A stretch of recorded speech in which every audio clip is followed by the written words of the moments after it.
Buen día, gente del IAE. Hoy viernes leemos del Evangelio de San Marcos.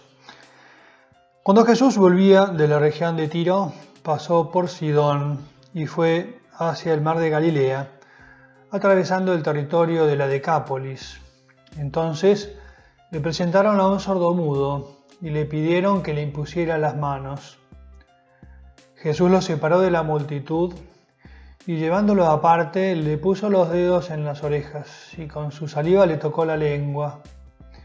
Después, levantando los ojos al cielo, suspiró y le dijo Efatá, que significa ábrete.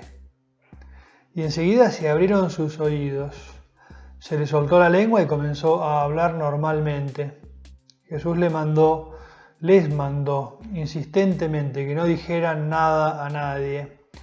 Pero cuanto más insistía, ellos más lo proclamaban. Y en el colmo de la admiración decían, todo lo ha hecho bien, hace oír a los sordos y hablar a los mudos. Nuevamente lo vemos a Jesús que actúa a través del trabajo, por así decir, de otros. Queda claro en el Evangelio de hoy como cuando Jesús vuelve a las zonas de Galilea, de aquellas zonas extranjeras donde estábamos antes, dice, le presentaron a un sordomudo. Hay que tratar de prestar atención a esos datos sobre los que podemos pasar sin prestar demasiada atención. Hubo algunas personas que se preocuparon de llevar a alguien necesitado a la presencia del Señor. Mediaciones humanas que Dios necesita o quiere necesitar, porque necesitar lo que se dice necesitar no las necesita, pero quiere apoyarse en mediaciones humanas, en personas que actúen en su nombre y que le faciliten el trabajo de alguna manera. Le llevan al sordomudo a Jesús.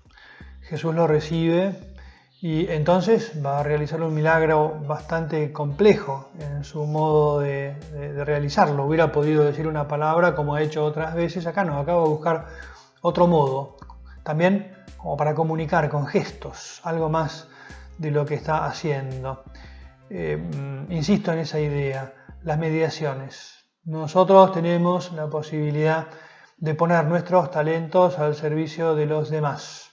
La situación en la que vivimos nos coloca en una situación a veces de privilegio para poder usar de nuestros talentos al servicio de aquellos que más lo necesitan. Miremos a nuestro alrededor para que esto no quede en algo teórico, sino que abramos los ojos a aquel pariente que está solo, aquella persona mayor que necesita compañía, aquella persona que tal vez conocemos que está pasando por una situación económicamente delicada, aquella otra persona que necesita un poco de consuelo, la cercanía de un enfermo que está también medio abandonado, cosas que me ayuden a salir, decíamos ayer, de nuestra zona de confort, porque el Señor quiere contar, ¿no?, con nosotros en estas circunstancias y Él va a actuar también bendiciendo nuestro trabajo. Podemos pensar, ¿no?, el trabajo que hicieron los que llevaron al sordomudo a Jesús es un trabajo por ahí secundario, de hecho pasó casi desapercibido si no nos hubiéramos quedado ahí,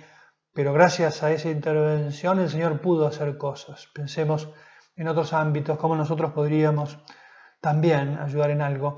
Y hay un dato también importante que en estas circunstancias nos puede hacer reflexionar, y es los gestos de Jesús.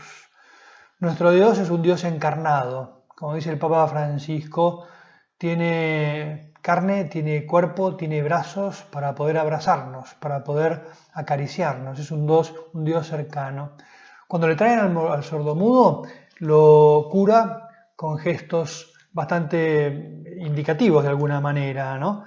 Porque se lo lleva aparte, primero lo aleja del grupo, luego le puso los dedos en las orejas y con su saliva le tocó la lengua. ¿Hacía falta que Jesús, Dios hecho hombre, hiciera esas cosas?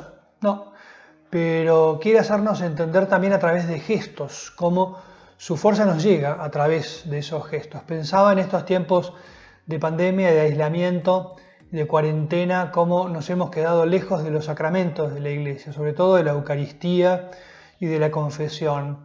Dos momentos en los cuales Dios, a través de gestos humanos, nos comunica su fuerza, el pan de la Eucaristía. ¿Hace falta que yo me coma algo que parece pan para recibir la fuerza de Dios? No, pero Jesús quiso que su llegada a nosotros fuera a través de eso, el decirme, soy tu alimento, soy tu bebida, soy tu pan. Necesita Dios para perdonarme los pecados la presencia de un sacerdote y un diálogo humano, material, digamos, porque es un contacto material. Para perdonarme los pecados no lo necesita, pero Él quiso que pasáramos a través de esos gestos y de esas materialidades.